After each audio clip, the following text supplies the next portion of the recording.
初めてパプアンバス遠征に行く人、大体準備で失敗します。お、出た。現地で足りてないもんがあったりね。強さ、強度全然足りてない。特に針ね。で、持ってったのに使えないぐらいのルアーとかね。こういうことがね、本当に多いんですよ。で、今日は初めて行く人が遠征前にね、絶対見ておいた方がいい準備を、5つ、シンプルに5つに絞って話していきたいと思います。最後までよろしくお願いします。でかいでかい。今日はタックル、ライン、ルアー、釣り具以外の持ち物、そして現地で困りやすいこと、この5つに絞ります。これから初めて行く方は、この動画だけでもかなり準備しやすくなると思います。はい、リールですね。これも丸型の強いものをおすすめします。はい。スナップ類は BKK おすすめしてます。はい、初遠征で大事なのは準備になりますので、今回はね、このしっかりとした準備ができるような動画になってます。最後までぜひご覧ください。まずはロッドですね。これ皆さん一番気になるものだと思いますので、ここからご説明します。初めての遠征だとね、よくあるのが何本も持ってきたくなるっていうか、もう5本もね、6本も思うんですけど、最初はね、何でも、ある程度こなせる、バーサタイルな、信頼できるワンセットで来てください。で、予備のもうワンセットですね。これも信頼できるもうワンセット。はい。という意識で十分ですね。で、現地ではね、魚の強さだけじゃなくて、流れとか、カキ線とかの障害物ね。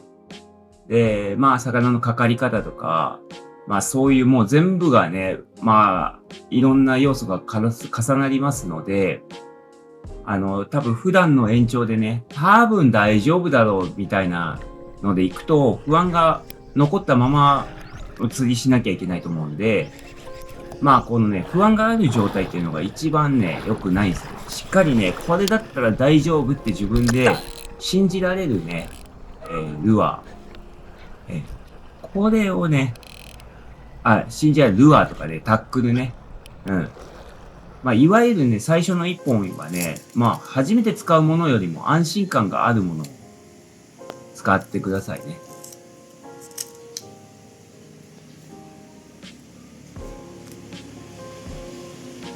二つ目はね、ラインとリーダーです。ここは本当に大事ですね。で、結構ね、ナイロンを使われる方が多いんですよ。それは、ノットが組みやすいとか、いろんな値段が安いとか、いろいろあると思うんですけども、僕のフィッシングツアーではですね、基本的にはフロロカーボンの80ポンド以上ですね。で、この動画でも出ているようなカキ製、これ切られる場合なんかは、もうフロロの140ポンドクラス、この辺が必要になります。で、ノットが心配な方はね、このノットアシスト、これ僕もね、もう5年も6年も使ってます。これ実際使ってみてください。PE はね、だいたい4号からですけど、基本的には5号、6号、X ブレイドのオルトロスの5号なんかをおすすめしますね。はい。もう一番大事なところでもあるんで、ライン。ぜひ準備を怠らないようにしてくださいね。これで釣果変わりますからね。はい。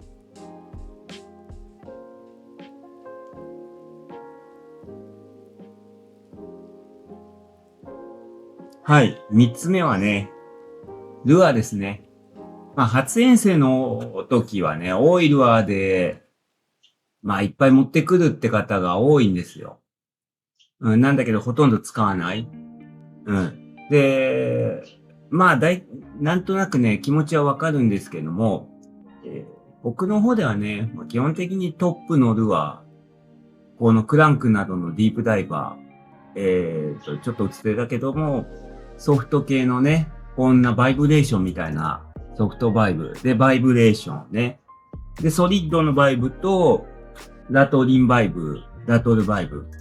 こっちはね、S 系のスラローム芯片ですけど、これはね、基本的にバダマンティも同時に狙いますからね。で、まあ、最近ね、結構皆さん持ってくるのがね、ビッグベイト関係とかも人気あるんですよ。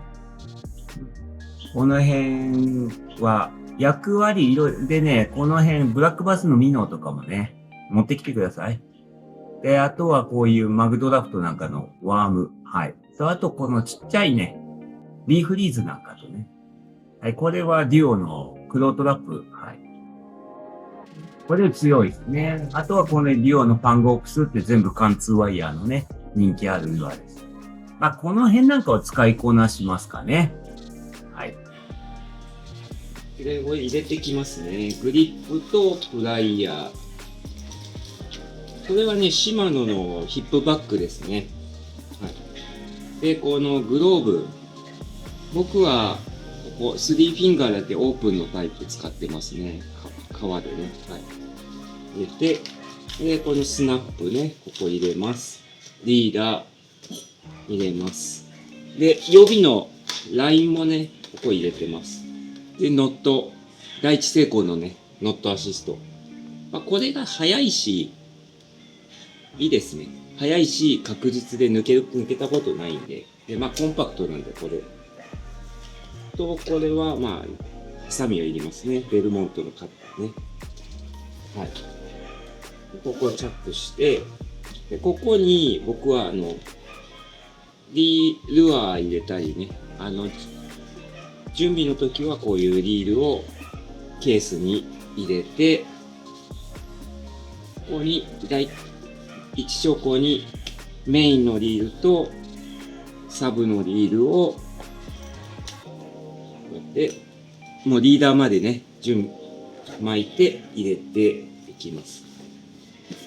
こんな感じですね。はい、で調光の時にはだいたいこういうターポリン素材の何でもいいです。僕最近ラッドウェザーっていうのを買ったけども、これだいたい5000円ぐらいで買えるですよね。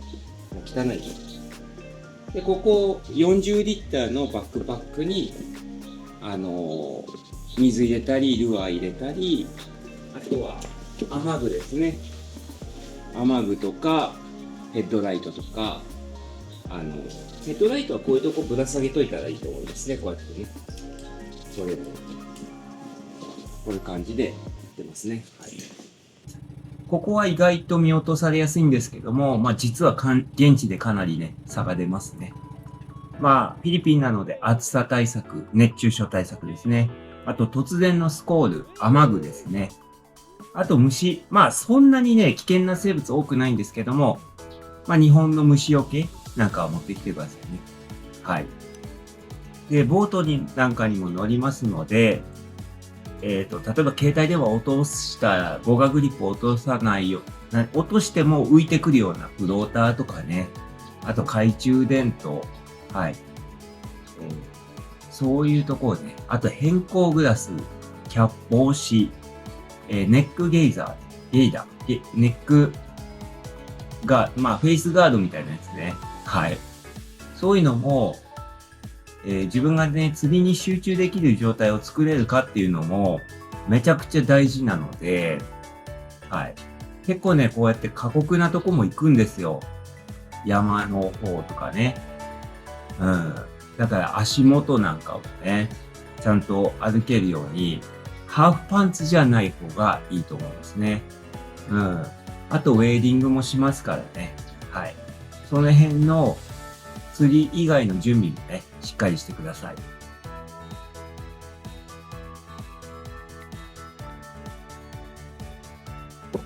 はい、以上でね、初めてのパップアンバス遠征で大事なのは、特に特別な裏技とかではなくてね、こういったタックルですね。まあ、ロッド、リール、ライン、ルアー、そして釣り具以外の持ち物ね、特に天候に合わせたもの、足元をしっかりしたもの、そしてね、現地で困ること、この5つをね、外さなければ。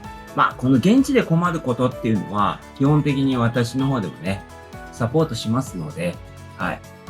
ここをね、甘く見るとね、現地であれ足りない、とかが増えてね、釣りに集中できなくなるんですけども、まあこの辺は私の方もサポートしますのでご安心ください。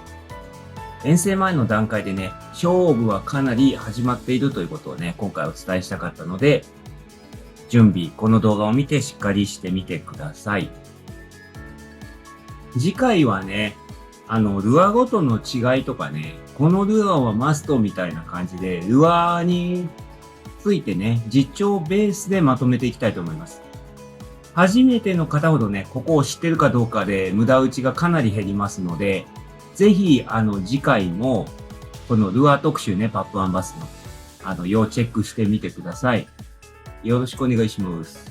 パップ&バスネイティブバラマンディを中心に実況ベースの動画出していきますので、ぜひチャンネル登録よろしくお願いします。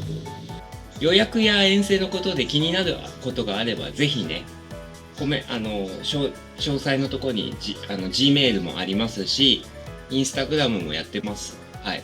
ぜひ DM の方よろしくお願いします。今回はご視聴ありがとうございました。